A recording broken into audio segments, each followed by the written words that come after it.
Hello everyone, welcome to star IQ के video platform पे आप सभी का बहुत बहुत स्वागत है। आइए स्टार्ट करते हैं आज के करंट अफेयर यानी कि 14 मार्च 2022 के हरियाणा करंट अफेयर। इस पर्टिकुलर वीडियो में हम लोग पढ़ने वाले हैं। दोस्तों, अगर आप लोग मुझसे पढ़ना चाहते हैं अनअकैडमी पे तो डिस्क्रिप्शन बॉक्स में दिए गए मेरे प्रोफाइल लिंक पे क्लिक कीजिएगा, मुझे अनअकैडमी पे फॉलो कीजिएगा।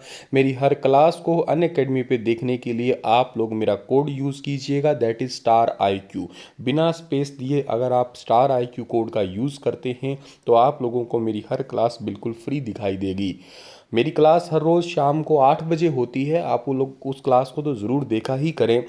इसके अलावा बाकी और क्लासेस जो होंगी उनका टाइम टेबल या उनका जो लिंक है वो टेलीग्राम चैनल पे प्रोवाइड कर दिया जाएगा। स्टार आई क्यू कोड का यूज़ करके कोई भी कोर्स लेंगे तो 10% का इंस्टेंट डिस्काउंट भी मिलेगा आपको।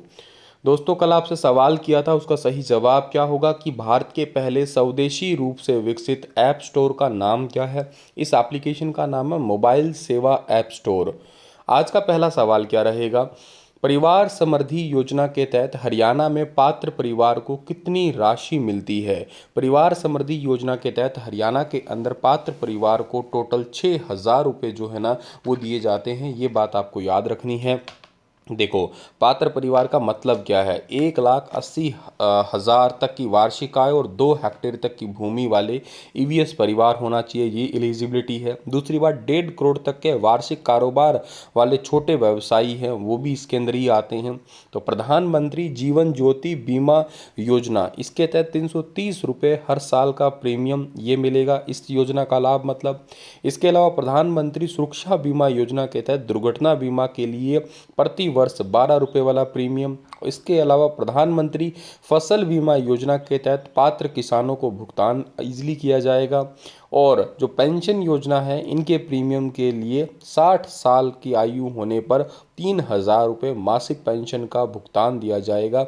ये है MMPSY के माध्यम से परिवार को जो समृद्ध बना रही है हरियाणा सरकार। इसी के लिए जो पात्र परिवार है इनको हर साल के लिए 6,000, ये याद रखिएगा, ये वार्षिक है, महीने में नहीं है, वार्षिक 6,000 है।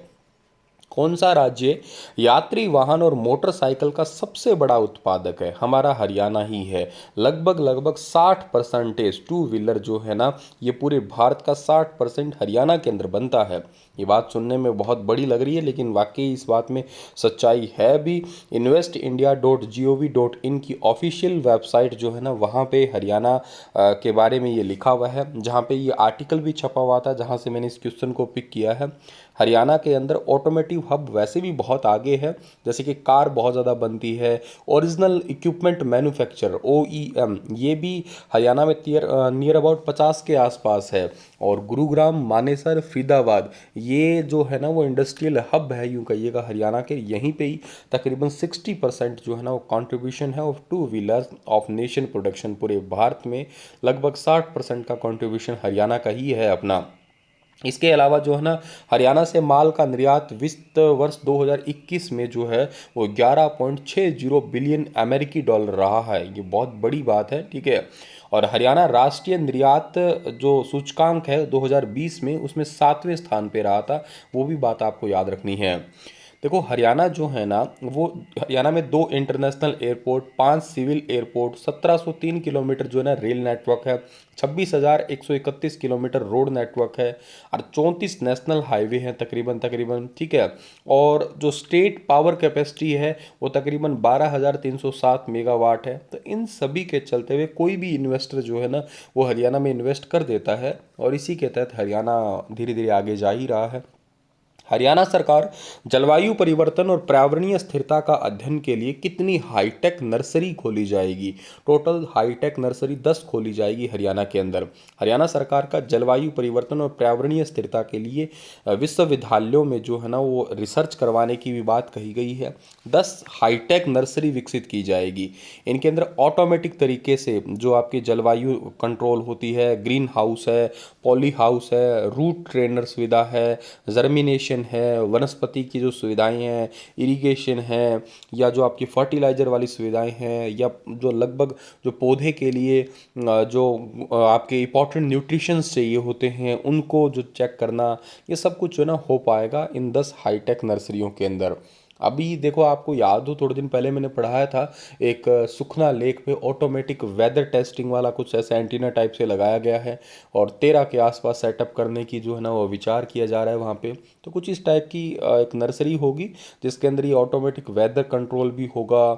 इसके अलावा ग्रीन हाउस है, पॉली हाउस है, ये पौधों को क्या क्या चीज़ें चाहिए, ठीक है ना, कौन कौन सा न्यूट्रिशंस चाहिए, वो एक मशीन या एक एलईडी के अंदर सब कुछ शो हो जाएगा। और इससे जलवायु परिवर्तन पर जो है ना यूनिवर्सिटी के अंदर रिसर्च भी किया जाएगा। तो ये कुछ किया जा रहा है हरियाणा के अंदर। ये आने वाले वित्त वर्ष 2022-23 के अंदर ही होगा, याद करना आप लोग।